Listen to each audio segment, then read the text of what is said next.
ጥንዶች የማርገዝ እድላቸው ከፍተኛ የሚሆንባቸው ቀናቶች የትኞቹ ናቸው? አንዳንድ ጊዜ ተጋቢዎች የተለመዱ የሚጠይቁን ጥያቄዎች አሉ። ከነዚህ መሀል እርግዝና የመከሰት እድሉ ከፍተኛ የሚሆንባቸው ቀናቶች እነማን ናቸው የሚሉ ጥያቄዎች ይጠይቃሉ። እነዚህን ጥያቄዎች ለመመለስ መጀመሪያ ሴትየዋ የወር አበባ ጊዜውን ጠብቆ የሚመጣ መሆን አለበት።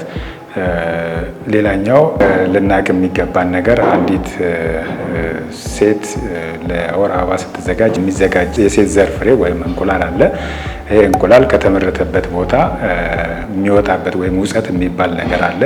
ሌላኛው የወንድ ዘር ፍሬ ወይም ስፐርም የምንለው በሴት ማህፀን ውስጥ ለምን ያህል ጊዜ ይቆያል የሚሉ ማወቅ የሚገቡን ነጥቦች ናቸው።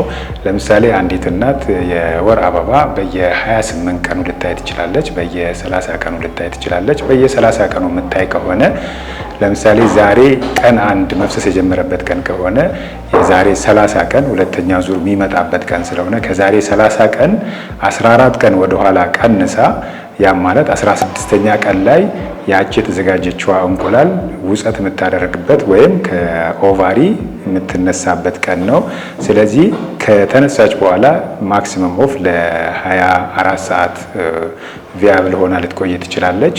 ስለዚህ የወንድ ዘር ፍሬ በሴት ማህፀን ውስጥ ለ5 ቀን ይቆያል። እንቁላሏ እስከ 24 ሰዓት ልትቆይ ትችላለች።